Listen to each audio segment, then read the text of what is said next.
अरबों डॉलर्स की बनाई गई आयरन डोम टेक्नोलॉजी यानी इसराइली टेक्नोलॉजी महज जज्बाए ईमानी से फेंके गए 1 लाख के मिसाइल ने जमीन पोस कर दी। दुनिया भर को डराने वाली इसराइली खौफ की फसील आज खुद लरस रही है और वो भी मुजाहिदों के हाथों। इसराइली टेक्नोलॉजी के खरीदार मुमालिक परेशान हैं। खरबों की खरीदी गई ये टेक्नोलॉजी इसराइल को ना बचा सकती है तो हमें क्या बचाएगी। दुनिया भर को डराने वाला इसराइल आज खुद डर चुका है। दुनिया भर के मुसलमान जश्न मना रहे हैं, वहीं सेहूनी कुव्वतें इस अनहोनी पर अंगुश्त बदिंदा यानी हैरान है। दूरबीन निगाहें और मुस्तकिल शनास अज़हान इस हमले को एक बहुत बड़े तूफान यानी कि थर्ड वर्ल्ड वॉर का पेश खैमा करार दे रहे हैं। हवाओं का रुख देखकर मौसम का हाल बताने वाले इस आगाज को इस्लामी निशाते सानिया की शुरुआत का पेश खैमा करार दे रहे हैं। हमला कब, कैसे और कहां हुआ, तफसीलात आपके सामने रखते हैं। ये आपको हमले की आवाजें आ रही। ये इजराइल से आने वाली वीडियोस को देखकर समझे खून खराबा बहुत ज्यादा होने वाला है। ये जंग थमने वाली नहीं। आगाज से लगे इजरायली इलाके जल रहे हैं। गाजा में मौजूद इजरायली इलाके जल रहे हैं। अगले 24 घंटे बहुत ही खतरनाक होने जा रहे हैं। हमले की शुरुआत कैसे हुई, गौर से देखिए। हमास के हमलावरों ने 7 अक्टूबर को सुबह सुबह इजराइल के मिलिट्री कैंप पर हमला कर दिया। इस दौरान हमास के इस ग्रुप ने ग्लाइडर्स का भी इस्तेमाल किया और फिर ये उड़ते हुए इजराइल के मिलिट्री कैंप्स के पास उतरे। एक ग्लाइडर पर 2 हमलावर सवार हैं, उनके हाथ में मशीन गन्स हैं। ऐसे कई ग्लाइडर्स उतरे और इजराइल के अड्डों पर गोलीबारी शुरू कर दी। ये जंग इजराइल और फलस्तीन के दरमियान पिछले 50 सालों में सबसे बड़ी जंग करार दी जा रही है। जिस मिलिट्री अड्डे को टारगेट किया गया वहां कई इजरायली फौजी मारे गए। इजराइल के चीफ ने कहा है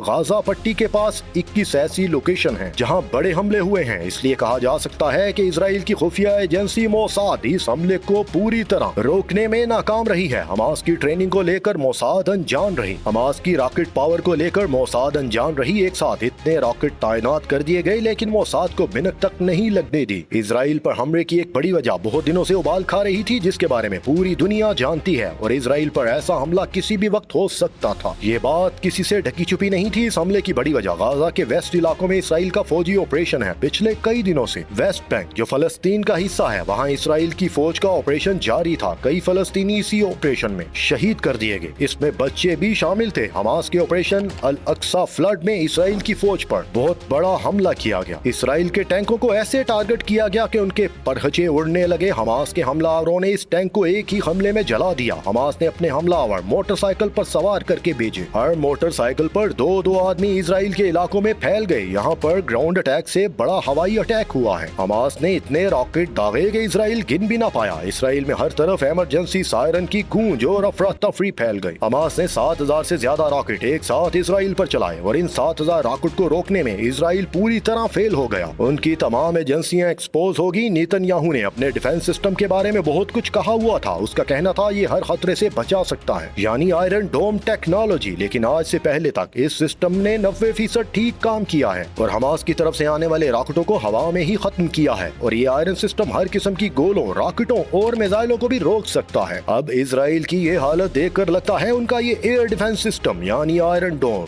मुकम्मल तौर पर फेल हो चुका है। इन धमाकों ने इजराइल को 440 वोल्ट का करंट लगाया है और नेतन्याहू के लिए भी बहुत बड़ा झटका है। हमास ने इजराइल के कई फौजियों को मार डाला, कईयों को कैदी बनाकर गाजा की तरफ ले गए ताकि आगे चल के इजराइल से कोई डील की जा सके। लेकिन इजराइल के लिए सबसे शर्म वाली बात यह है कि उसका बहुत बड़ा हथियार आयरन डोम इस टेक्नोलॉजी को रोक नहीं सका। हालांकि इस हमले को उनका सबसे बड़ा क्लेम किए जाने वाला मरखावा टैंक भी न रोक पाया, जो हमास के हमले में ढेर हो गया। ये सिर्फ इजराइल का नहीं बल्कि पूरी दुनिया का खतरनाक तरीन टैंक माना जाता है। लेकिन हमास सिर्फ एक ही हमले में इसको ढेर कर देता है। ये टैंक दुनिया का सबसे सीक्रेट टैंक के रूप में जाना जाता है, जिस टैंक के खिलाफ खतरनाक मिसाइल भी नाकाम हो जाते हैं। ये एक ऐसा टैंक है जिसके बारे इजराइल ने कहा था कि वो ये टैंक कभी किसी मुल्क को नहीं बेचेगा। जिस जलते हुए टैंक को पूरी दुनिया देख रही है, इस टैंक पर पूरी दुनिया की नजरें हैं। दुनिया इस टैंक के बारे में बहुत सी बातें नहीं जानती। इजराइल की जुबान में मरखावा इसको कहा जाता है, जिसका मतलब है रथ, यानी सब कुछ खत्म करने वाला। और अब इस टैंक पर फलस्तीनी सवार हैं। ये टैंक हमेशा इजराइल को बड़ी कामयाबी दिलाता आया है, मगर इस बार ये फेल हो गया। इजराइल ने अरब मुल्कों के साथ 1960 वाली लड़ाई के बाद इसे बनाना शुरू किया। 1973 की लड़ाई के बाद इसके डिजाइन में और बदलाव किए गए। ये टैंक 65 टन का है। इसकी गन 120 मिलीमीटर की है और इससे एंटी टैंक मिसाइल भी फायर किए जा सकते हैं। ये टैंक 65 किलो फी घंटे की रफ्तार से दौड़ सकता है। लेकिन हमास ने जब हमला किया, ये टैंक जहाँ था वहीं का वहीं खड़ा रह गया। हमास के हमले के बाद इस टैंक में से इजरायली फौजियों को मुर्दा हालत में निकाला गया। इसराइल की आयरन डोम टेक्नोलॉजी, जिसने पूरी दुनिया में एक खौफ की फिजा कायम कर रखी थी, और इस टैंक मरखावा की अपनी ही धूम थी। इस हमले के बाद सब कुछ मलियामेट हो गया। इस हमले के बारे में कहा जा रहा है, इसका सबसे बड़ा फायदा ये हुआ है कि इसराइल का खौफ जो दुनिया भर में फैलता जा रहा था, अब खत्म तो नहीं मगर कम हो जाएगा। इसराइल के करीब आते ममालिक अब दोबारा से सोचेंगे कि जो खुद को ना बचा सका वो हमें अपनी टेक्नोलॉजी से कैसे बचा सकता है। कैसे इसकी टेक्नोलॉजी जो इतने अरबों डॉलर्स की है खरीदी जाए, इस पर कैसे एतबार किया जाए। और मुसलमान ममालिक जो इस टेक्नोलॉजी की वजह से इसराइल के साथ अपने ताल्लुकात दोबारा से इस्तवार कर रहे थे, उस खौफ की वजह से अब वो बाहर निकल आएंगे और इसराइल के साथ अपने ताल्लुकात को असर-ए-नो बनाने का जायजा लेंगे।